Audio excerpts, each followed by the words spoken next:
May 22nd, 1959.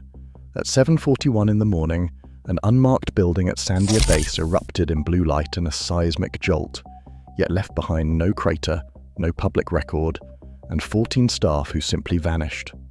The US government insists Building 13 never existed, despite declassified blueprints, personnel logs, and evidence wiped from maps. What blast can erase a place so completely its absence still distorts reality? The answer begins deep beneath the New Mexico desert. Silence. Sandia Base in the 1950s operated under a code of silence that shaped every detail of its design.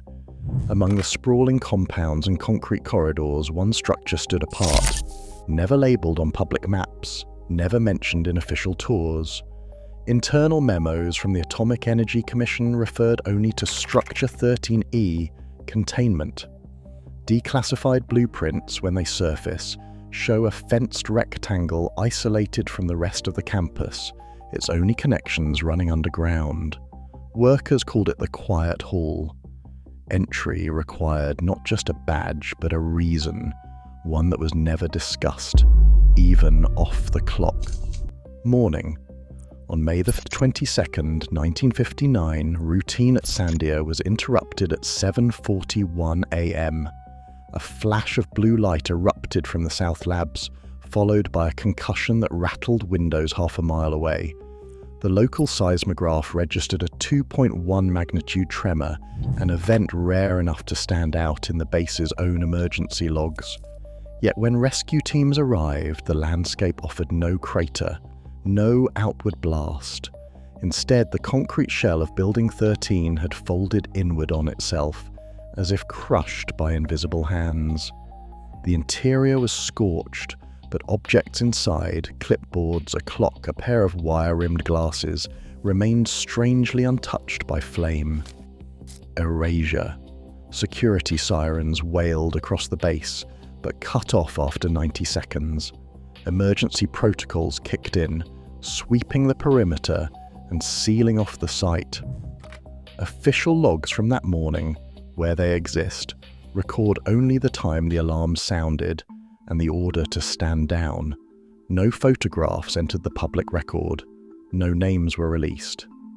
In the days that followed, Building 13's footprint faded from maps, its blueprints pulled from files, its legacy reduced to a gap in the numbering sequence, a place that, by official decree, had never existed at all. The Atomic Energy Commission addressed the incident with a single sentence. An incident occurred at a materials test building. There is no hazard to the public. No hazard. On May the 23rd, the Albuquerque Journal ran its usual city news and sports, but not a word about explosions, evacuations, or a missing building. Reporters who tried to reach Sandia Public Affairs found their calls unreturned. One local radio host, Tom Revis, dedicated a segment to rumours of a blast at the base. Within hours, his broadcast tape was collected by men who offered no explanation, and the segment never aired again. Silenced. Inside the base, the silence ran deeper. Personnel logs from the South Labs listed 62 staffers before the blast. Days later, only 48 remained assigned to the area. 14 names were removed from rosters. No transfer orders, no retirement notices, only the phrase "reassigned off-site" typed into the margin. Families received telegrams citing reclassification to other facilities. No forwarding addresses, no phone calls, no funerals. In payroll ledgers and annual reports, those names vanished as if they had never existed. Vanished. Years later, a former security officer recalled the chaos in the aftermath. He said there were body bags, but no bodies, just suits. The base chaplain's log for that week is missing from the archive. No death certificates were filed in Bernalillo County for any Sandia staff in May 1959. The absence of evidence became its own kind of record, a bureaucratic blackout that erased not only the building, but the people inside it. For the families left behind, answers never came. Only silence and a pension check that arrived each month unsigned by any familiar hand. Silence. The official investigation into the Sandia blast began and ended with a single file. Air Force Incident Report S-5913. Only its cover sheet survives, stamped closed, no source identified. Every supporting page is missing or redacted. The technical team assigned to the aftermath faced a forensic paradox. Laboratory analysis of debris found no traces of conventional explosives, no TNT, no propellants, not even the faintest hint of nitrates. Radiation sweeps showed nothing out of the ordinary, ruling out a nuclear detonation. Yet the physical evidence defied those clean results. Metallurgists documented concrete fused into glass, a transformation that requires temperatures exceeding 3,000 degrees Celsius. Among the fragments, they found tiny spheres of pure copper, perfectly rounded, as if droplets had been suspended in molten air and then frozen in place. The interior of the building was blackened but not charred. Everyday objects that should have been incinerated were intact. Material scientists struggled to reconcile these findings.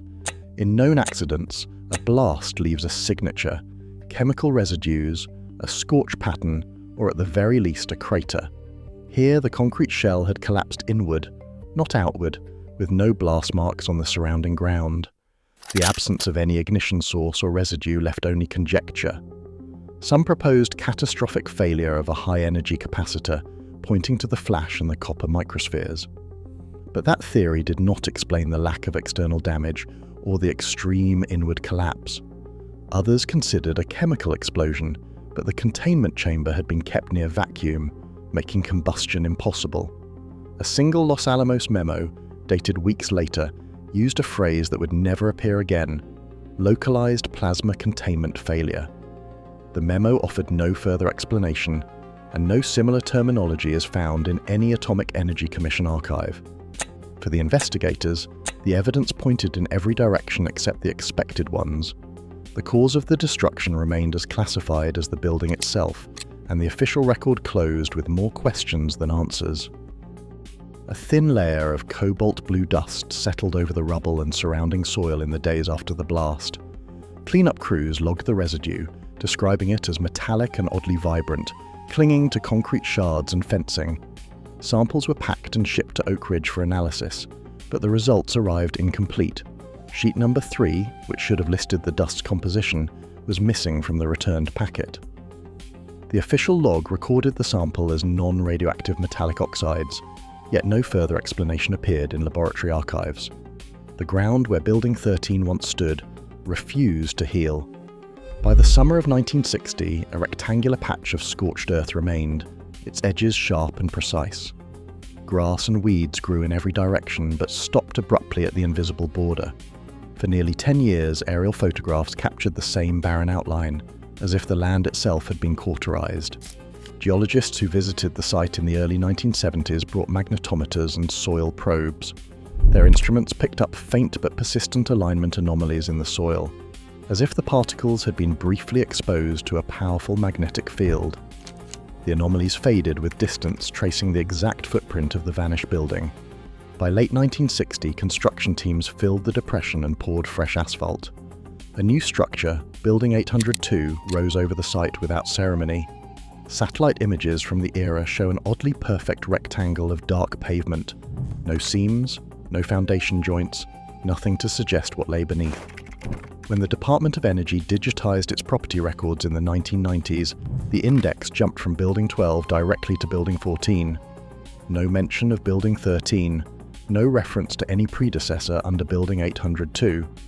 Decades later, the land continued to resist closure. In 2016, contractors drilling test wells near the old site reported sudden equipment shutdowns and unexplained GPS errors.